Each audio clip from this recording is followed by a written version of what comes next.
Welcome to A1R Psychic Radio here on Moonstruck TV with Amanda Hall Psychic all the way from the Gold Coast here in Australia. I hope you've had an absolutely fantastic week, whatever you've been up to in this past 7 days. It's always exciting when I join you here live on a Tuesday afternoon out of the US of A. It's early Wednesday morning here in Australia. So it's always a fresh, exciting time of the day, I think, to be up as people are starting to start their day. And for many parts of the world, your day's coming to a close. But it always makes me feel excited to think that wherever we are in this planet, we are connected and we are all one. You know, we are all brothers and sisters in some form or another. Alone. And I know many people reside alone and things like that and feel very alone in their lives, that they don't have a lot of people to share and connect with. That's why these programs are so important, not just from an educational point of view or answering, readings for customers. It's about sharing our love and our energy and our joy and putting a smile on someone else's dial that may be having a not so pleasant day or maybe feeling a little bit lonely or isolated. So let's get to the Simply Tarot card of the week this week, and it's the Hierophant. Now, for all the years that I've been teaching tarot, which is well over 40 years now, this is one of the very ambiguous cards of the major arcana, because people look at it and say the word Hierophant. What does that mean? It's not something that automatically springs to mind as I have a definition for what the word means. It is the card of marriage. And when I talk about marriage in the tarot, I'm talking about proper legalized marriage, where two people have a piece of paper that says we're legally wed. It's also the card of government or public company, body corporate, official buildings, or an official situation. So once you get your mouth around all those potential possibilities of what the card means, it basically means it's any official area of our lives. Things that we need to take seriously. Do we need to visit a utility building? Do we need to talk to somebody on an official level? Is there an official situation going on in our lives? Or is it just plain the moment that we're in the middle of this very devastating worldwide pandemic? We all have to be sort of constantly looking and listening at official bulletins that sort of give us an update on what's actually happening in our local area and what we need to be aware of. Is it time to mask up? Is it time we can relax that a little bit and not wear a mask when we're in company of other people? Are we in any sort of formal lockdown? Are we in any sort of restrictions? So the Hierophant card is one that's coming out quite a bit in this last 12, 18 months as we've been in this pandemic. It may not be quite 18 months we've been in it, but boy, it feels like it, doesn't it? So it's been a time where we've really had to be sort of on our game in as much as listening to and probably paying a little bit more attention to the media and the messages that our local officials, whether they be local government or government officials or governing bodies or the World Health Organization or the health organization in your area, we're following the updates. So this is a card that may come out frequently in readings. For that reason, it doesn't necessarily mean that we've got a tougher area of life. It just means we've got to pay a little bit more attention. So that's really interesting how the tarot always sort of works or ties in well with what I'm going to talk about with the astrology. Even after all these years, it still sort of amazes me how we get such synchronicity between things that, I shuffle the cards and draw a card out just prior to the show with a blank mind so that I'm looking towards whatever the message is for the week, for the next 7 days, for all of us as a collective group.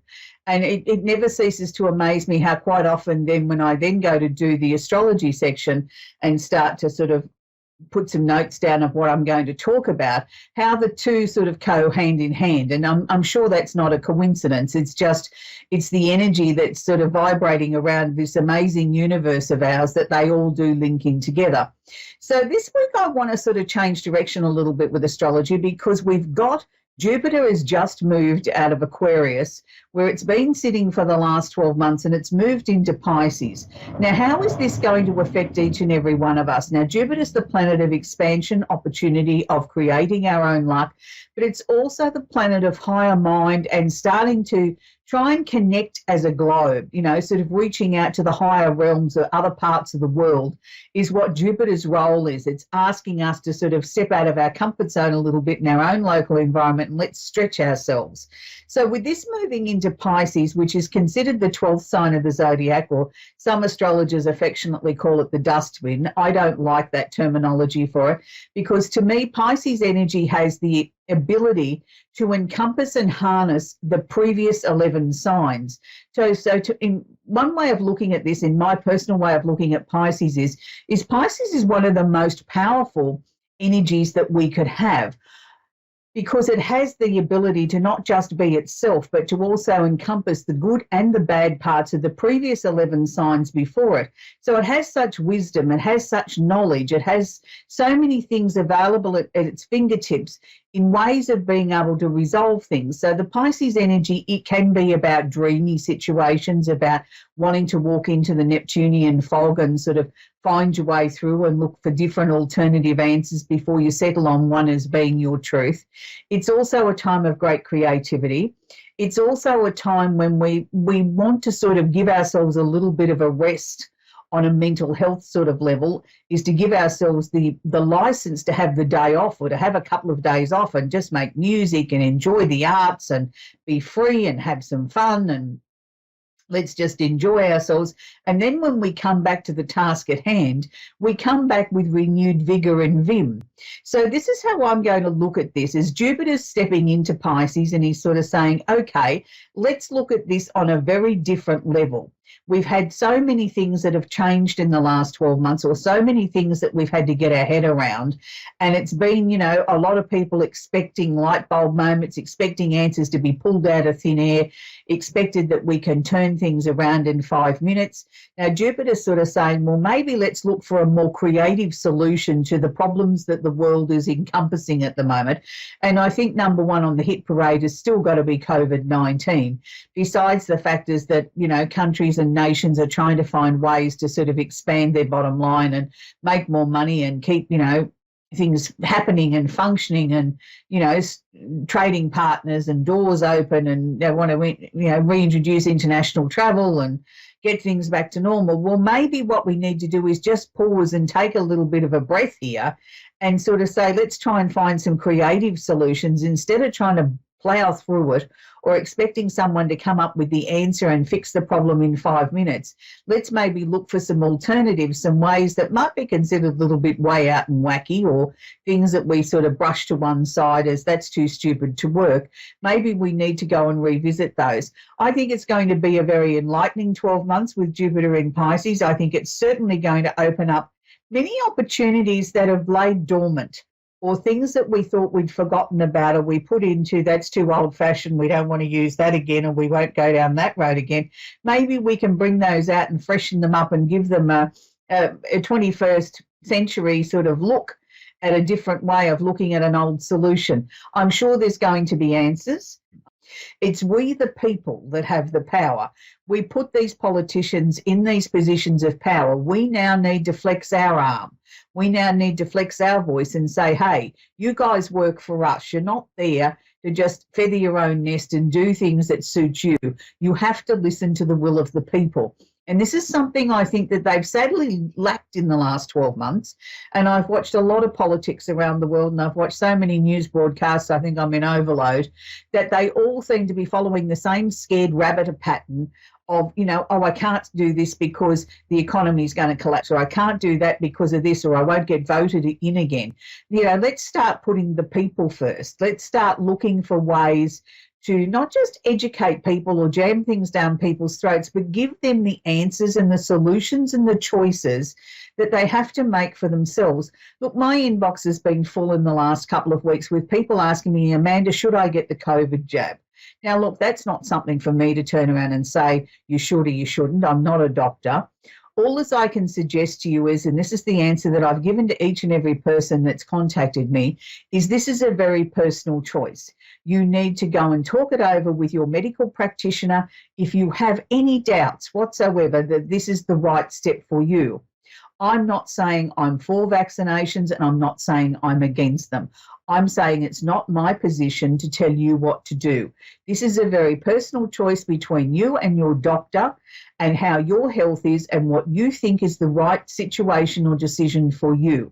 We do need to try and, get COVID-19 under control. And that's one of the measures that we can use as a globe to try and bring this terrible virus into some sort of holding pattern that we can control it or at least live with it. So there's many options out there. It's not that one size fits all. It's about personal choices and what's right for you and your physical health. And I think that's something that most of us need to be aware of, is that just because we've had the jab doesn't necessarily make us automatically immune to never getting COVID or not being able to transfer COVID. And I think they're the sort of things that people are starting to question, well, then why would I bother having it? Why would I bother having it? Here in Australia, the argument is, well, we haven't got our international borders open, so what's the point? I think there's many factors that have got to be considered. And again, I come back to it's a personal choice, it's a personal decision, but it should be guided by many different angles. It shouldn't just be, let's just get bogged down in one direction of the argument. But even if you do get the jab, you've still got to remain very vigilant. It's really not changing a lot. You've still got to wash your hands, still socially distance, and still be mindful of keeping a track of where you've gone in your day.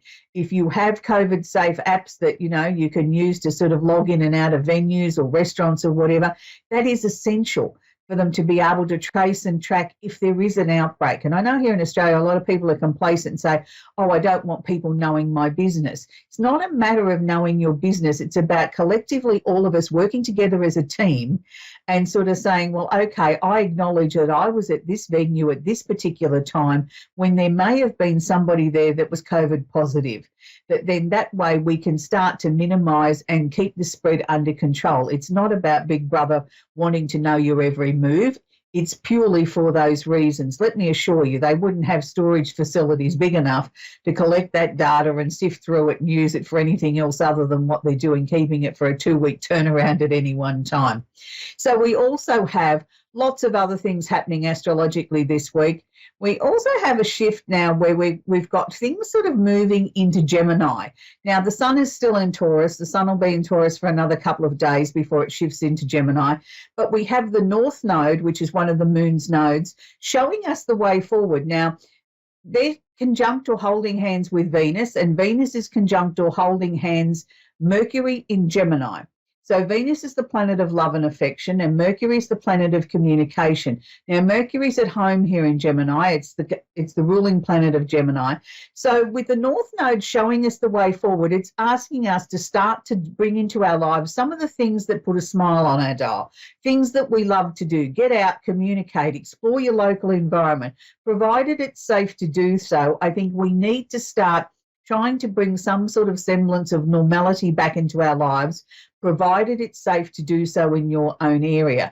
And by doing this, I think we'll start to take the edge off of feeling so restricted and feeling as if we've had such a very long period of time where we haven't been able to be free and easy and be ourselves. So this is important over the next few weeks. If you can get out and about a little bit more, do something like that. Go to a concert, go to a restaurant, and just go shopping, sit in the park, do something that's going to make your heart sing. It's really, really important. So we've got, a lot of changes coming up in the next few weeks. Now let's talk with Michelle in Benton in Wisconsin. Are you there, Michelle? Yes. Do you have a question I can work with, please, Michelle? When will I find my soulmate? Okay, Michelle, that's an interesting question. People tend to think of their soulmate as being their perfect other half, the person they're going to live happily ever after with. And soulmates aren't always our romantic partners. Sometimes a soulmate is somebody that we just have a soul connection with, somebody that could be someone from the same sex, even though we're not involved with them on a sexual level, but we have a very strong friendship or a very strong connection. So I'm always hesitant to sort of describe someone's soulmate or say this is your soulmate that's coming in. I prefer to look at it as the person you're meant to partner with with on a romantic level. And Michelle, I'm pleased to say for you, I do see someone new coming into your life fairly soon. They're showing me the month of June. I'm going to look at probably the second half of June, not the early part of June, as being the time where romance sort of really starts to step up in your side of the world, which is good. It's almost like now you sort of feel that romance has forgotten you, and I don't believe that to be true at all. I think what sort of happened, and let's sidestep COVID for the moment, even if COVID wasn't around, I still don't know that there would have been a lot of opportunities in this last 12 months because you yourself were making changes in your life. You were sorting out who you were, where you were going, what you wanted, and more importantly, what you wanted now in a grown-up relationship. So having said all those things that were rocking and rolling around in your life, it wouldn't have necessarily been the best time to be attracting new love into your life because what would have suited you one week would have next week probably become obsolete, not necessarily what you wanted. Now we've got that sort of pretty much sorted out of a, if I had a checklist, I could say yes, no, yes, no, yes, yes, yes, no, no, no to anybody that sort of crosses your path. You know exactly now what you're looking for. I'm seeing two interesting gentlemen crossing your path at roughly the same time. So it may be one week, 2 weeks later, or the next week or whatever. What I'm picking up, Michelle, is the second person is the one that I feel the strongest with. Look, they're both lovely gentlemen. They've both got brown hair. They've both got good jobs. There's nothing in that way. It's just the second person I feel a stronger soul connection with. It's like, finally, I found my other half. I found somebody that I feel completely comfortable with on every level. It's interesting because he may not be physically the better looking of the two men. And sometimes I think that's something that we judge things wrong, that somebody has to be first physically appealing. Otherwise, what's the point? And I understand that. But if I was to stand the two men together side by side, the first one would be, in my opinion, better looking, not necessarily the better fit or the better relationship for you moving forward, but the better looking of the two men. Look, both of them are lovely. Both of them could offer you a really good opportunity to have someone special and significant in your life. But if you really want that person that really fits just about every area of your life, then the second one is that. I'm also going to say that he's a man that does work with his hands, but I think if he's not self-employed when you first meet him, he's heading towards that. He's working towards becoming self-sufficient, self-employed. He's got a lifelong ambition that he wants to be his own boss and he wants to sort of, establish like a family legacy, something that he can pass on to his children. He's a really, really nice man. Look, either one of them I think would make wonderful partner material. Michelle, also, are you planning on changing your job before the end of the year? I just changed. The last week was my first. Right. Monday was my first day. Okay, good, because they were showing me a job change with question marks around it. So that's good. If you've just changed, then I think it will settle down and it's the right position for you. That's where we're going to leave it, Michelle. We're going to go with Nicole now in in Louisiana. Are you there, Nicole? And I apologise if I've pronounced your location wrong. Hi. Hi, Nicole. Do you have a question I can work with, please, sweetie? Ma'am? What'd you say? Yeah. Do you have a question I can answer for you? Yes. I was trying to find out, do you see, like, anything from, like, my future? Like, what's gonna hold? Like, am I gonna be with somebody and get remarried? Okay. All right, Nicole. Yes, certainly we can look at that for you. The first thing that they're sharing with me, Nicole, is the fact that there's been a lot of endings, changes and transformations. Would that be fair to say that that's sort of stretched out over the last 4 years where you've been sort of reorganising everything, sort of letting go of things, putting things away, sort of really analysing the people you can and can't trust? Is that what's happened in this last 4 years? Like sort of, it's like I've been sectioning things off and putting them in their rightful places. Yes, I've been divorced the last 4 years and everything's been like not going so right. Yeah, but I know you sort of feel that it hasn't gone so right, Nicole, but the way they were sort of showing me was that we had to take our time with this. It wasn't just getting the divorce. It was like really understanding people that were close to you in your life and the reasons why they let you down, or, you know, why they didn't behave in the way that you expected of them. And, you know, you were very deeply hurt by some people. And it sort of took you a long time to sort of put that into a comfortable spot that you could let go of that hurt, that pain, that disappointment. And I'm not just talking about the divorce. I'm talking about other people and other situations as well. And what they're showing me now is that you're complete now, you know, like you're whole again. It's like you're ready to fling the doors open and say, I'm ready to love again. I'm ready to embrace what life is going to bring towards me. I feel strong. I feel confident. I trust my own decision now. I'm ready. And that's a good place to be, Michelle. Nicole, I beg your pardon. Very few people get to that point in their lives after a major change like you had. Divorce is a major change, that they allow themselves to heal and process to get to a point where they become complete again. And you've done that. There's a wonderful, beautiful, blue-eyed man with dark hair coming into your life. I'm seeing the month of August. I'm going to say to you, this is going to be a very, very fast-moving relationship, Nicole. Now, even though I don't think you're the sort of impetuous, impulsive type of person, this relationship will just feel so right from the very second that you lay eyes on him and you spend so much time together and so much time talking on the phone and whatever. Even after the first month, it's like you've covered the first 12 months in a relationship because you have learnt so much about each other. So don't put a dampener on that and say, oh, this is all moving too fast. I can't handle this. As long as it feels okay, it's not moving too fast. Sometimes in life, things come in and become stronger really quickly where other things take time to develop. They're also showing me a new place of residence. So is that a possibility if we move into a serious committed relationship, Nicole, that you would be happy to move? Yes, but I had just recently moved, so I don't know if that's the thing. I just moved like a month ago. Yeah, okay. But look, you know, if we're talking about Mr. Wonderful coming into your life in August and everything sails along beautifully and the two of you are inseparable and, you know, and he sort of says, darling, let's go and buy a house down the road together. I mean, I'm sure that's something that you would consider. You know, at this point, you can't see how that would happen. But, you know, let's look at the potential of things becoming very serious and, you know, him wanting to provide a home for the two of you and things like that. That's what I'm saying. Let's just be open-minded about it. You don't have to make a decision today. I just want you to know that this relationship, this next one, is going to be serious. It is the potential of what you want it to be. Some people say, look, I don't want to get married again. I've been there, done that. And for other people, marriage is an important part of a commitment in a relationship. I felt this man would offer marriage, and I feel he's offering you a complete life. He wants to be there. He wants, you know, to buy a home with you. He wants to build a life with you.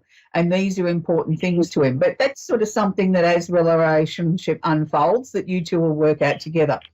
I'm also seeing quite a bit more travel for the two of you. I think he's one of these people that likes to get out and explore. He likes to go away for weekends. He enjoys travelling, even if it's only locally within a couple of hours' drive, but he's always in the car going somewhere. So I think it's going to be an interesting life, but I also sort of feel at the same time it's a life where the two of you are so complete together that you don't need anybody else. But I'm not saying you won't have other friends. But what I'm saying is that, you know, it's just such a nice union where you really are each other's best friends, lovers, husbands, wives, and you're so complete together that life is just so easy.